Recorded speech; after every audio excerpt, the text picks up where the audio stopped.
Sich finanzielle Ziele zu setzen und diese strikt zu verfolgen, ist äußerst wichtig. Dies wird umso wichtiger, je älter wir werden. Sobald wir 40 sind, haben wir 40% unserer Lebenszeit erreicht, ein ziemlicher Meilenstein. Der eine hat Angst davor, für den nächsten ist es nur eine Zahl. Der Zeitpunkt, an dem wir 40 werden, ist aber vor allem finanziell gesehen viel wichtiger. Warum? Naja, weil es der perfekte Zeitpunkt ist, die eigene finanzielle Situation zu beurteilen. Mit 40 hatten wir bereits sehr viel Zeit, Fortschritte zu machen, vor allem aber haben wir noch sehr viel Zeit vor uns, viel Größeres zu erreichen. Die meisten unter uns werden mit 40 auch weitaus mehr verdienen als noch mit 20 Jahren. Egal ob du also in deinen 20ern, 30ern oder vielleicht schon 40ern bist, heute auf jeden Fall bis zum Ende dranbleiben. Denn wir schauen uns 6 Ziele an, die wir im besten Fall vor unserem 40. Lebensjahr erreichen sollten, um sicherzustellen, dass wir und unsere Familien auf dem richtigen Weg zu Vermögen sind.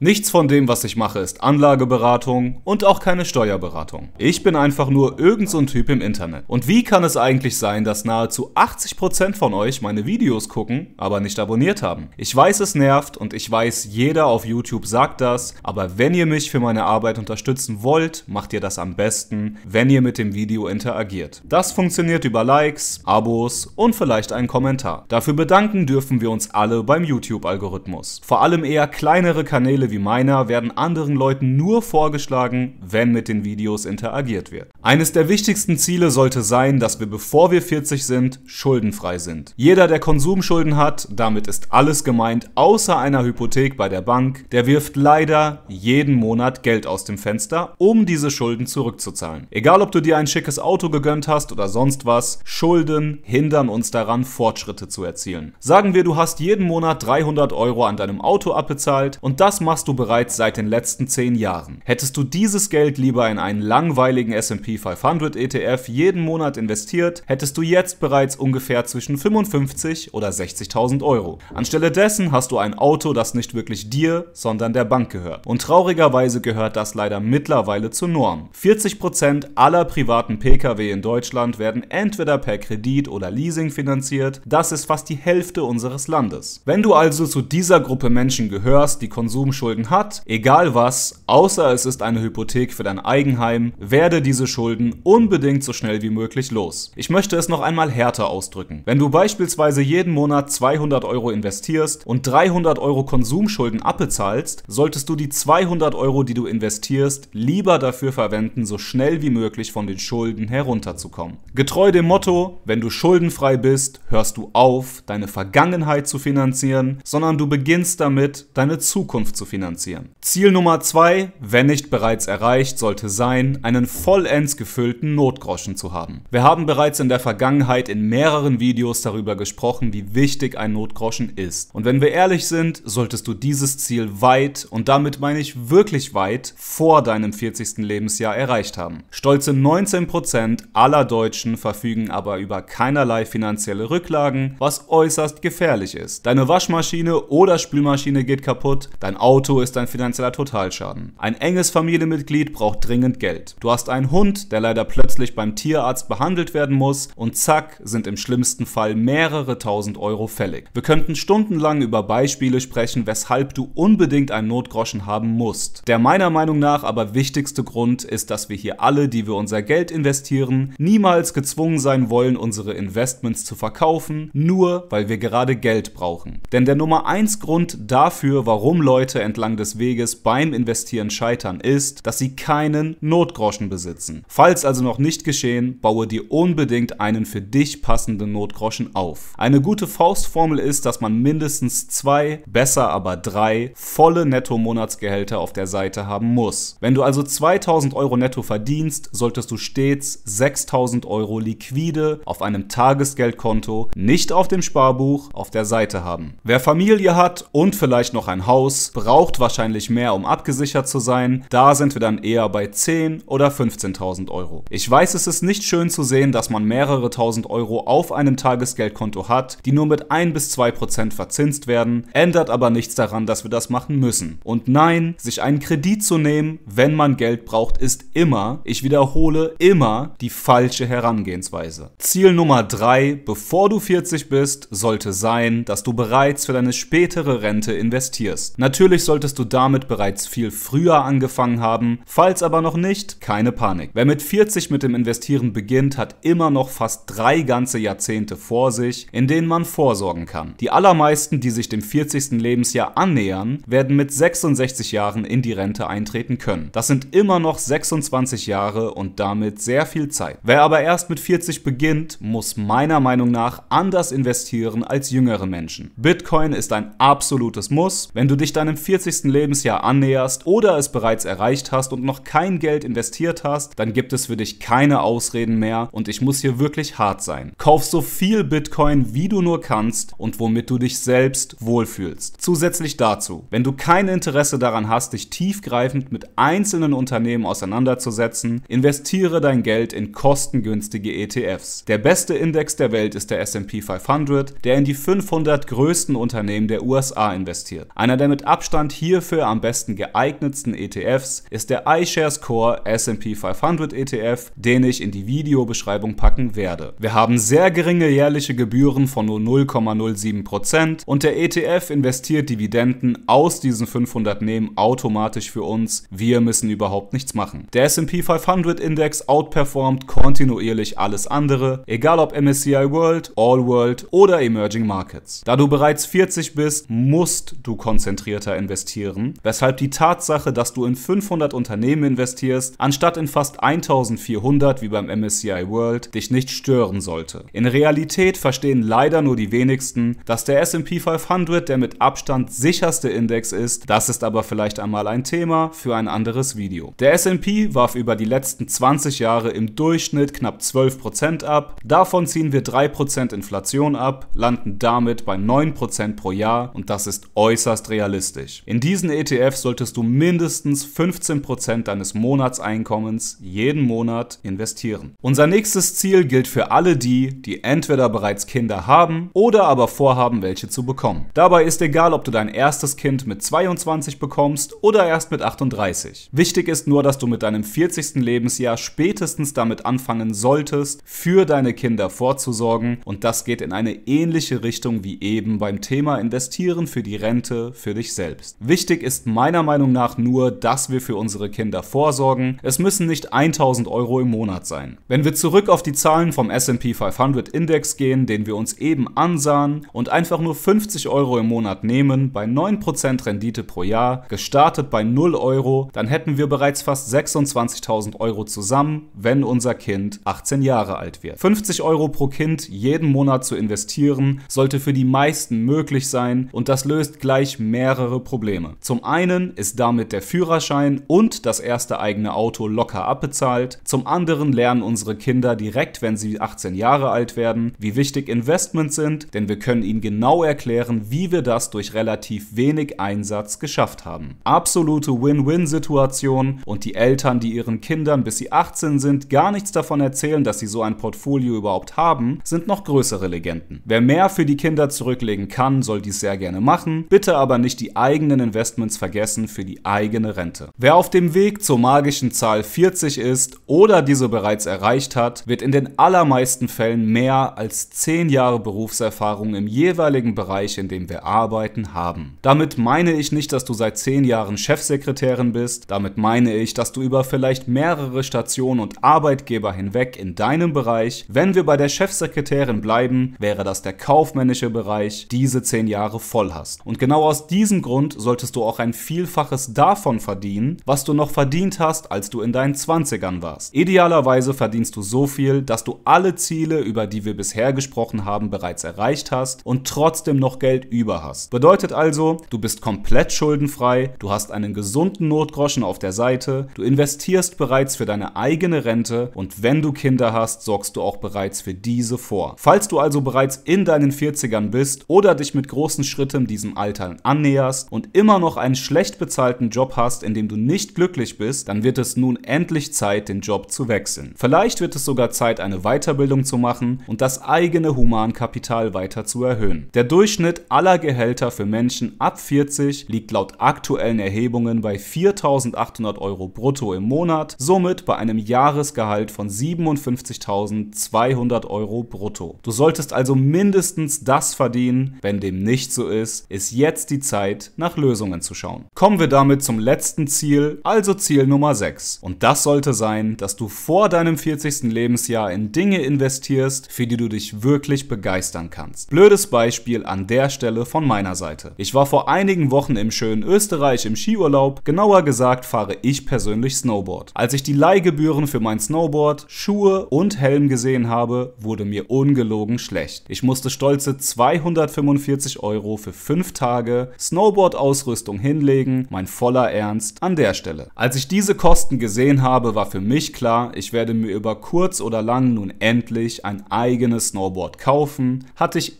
bereits vor. Ein gutes Snowboard liegt irgendwo im Bereich zwischen 300 und 500 Euro, also ungefähr zweimal Skiurlaub und ich bin im Plus. Und genau das meine ich, wenn wir von Investments in Hobbys sprechen. Anstatt Geld für sinnlose Dinge auszugeben, die wir überhaupt nicht brauchen, sollten wir vor allem, je älter wir werden, so langsam aber sicher damit beginnen, Geld für die Dinge auszugeben, die uns wirklich Spaß machen. Hey, und nur weil wir jetzt 40 sind, heißt das nicht, dass wir jetzt langweilige Erwachsene sind. Wir müssen das Leben trotzdem noch genießen, verreisen und Spaß haben. Wenn du 40 bist, verdienst du wahrscheinlich so viel, wie du noch nie zuvor in deinem Leben verdient hast, also hast du auch eine größere Marge für Spaß. Das waren die meiner Meinung nach wichtigsten Ziele überhaupt, die wir erreichen sollten, bevor wir 40 sind, um dafür zu sorgen, dass nicht nur wir selbst, sondern auch unsere Familien finanziell abgesichert und auf dem richtigen Weg zu einem stattlichen Vermögen sind. Welche ganz persönlichen finanziellen Ziele habt ihr, bevor ihr 40 seid? Schreibt's mir gerne in die Kommentare. Damit wünsche ich euch wie immer noch einen schönen Tag und sehe euch im nächsten Video.